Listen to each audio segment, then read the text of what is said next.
On voit que certaines cotes sont très peu claires, donc il est question maintenant de couper la pièce.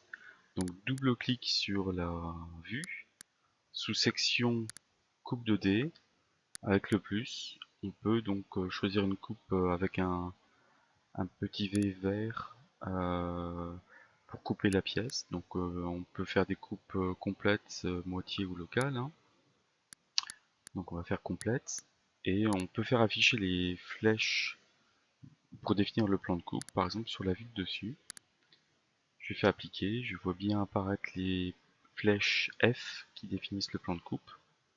Et ici FF qui définit la coupe sur la vue de face. Je fais OK. Par rapport aux hachures, si je clique dessus, à partir du moment où c'est rouge, je fais un clic droit propriété. Et sous espacement, je vais donner une valeur par exemple de 5 mm. Et je fais OK. Voilà. De même, pour la vue de dessus, je double-clique sur la vue de dessus, je vais sous section, coupe de dés, le plus, je choisis H comme coupe complète, et les flèches, je vais choisir la vue de face, je fais appliquer, et OK.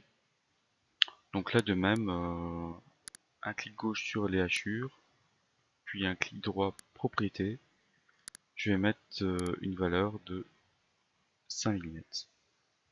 Et OK. Donc voilà, j'ai mes deux vues qui sont en coupe. Voilà, je décale un petit peu la perspective.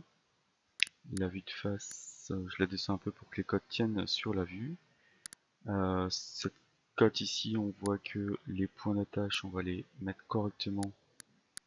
On peut décaler les points, les lignes de rappel en fait, hein.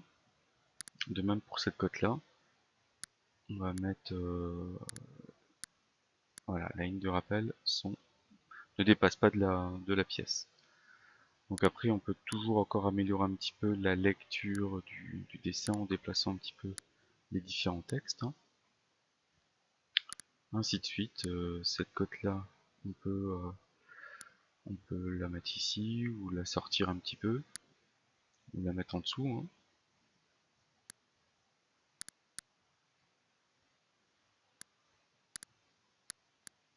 Voilà.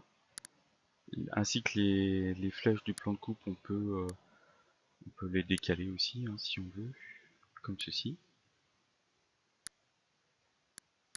Voilà. Ce qui rend un petit peu plus lisible la vue de dessus, ici par exemple, hein.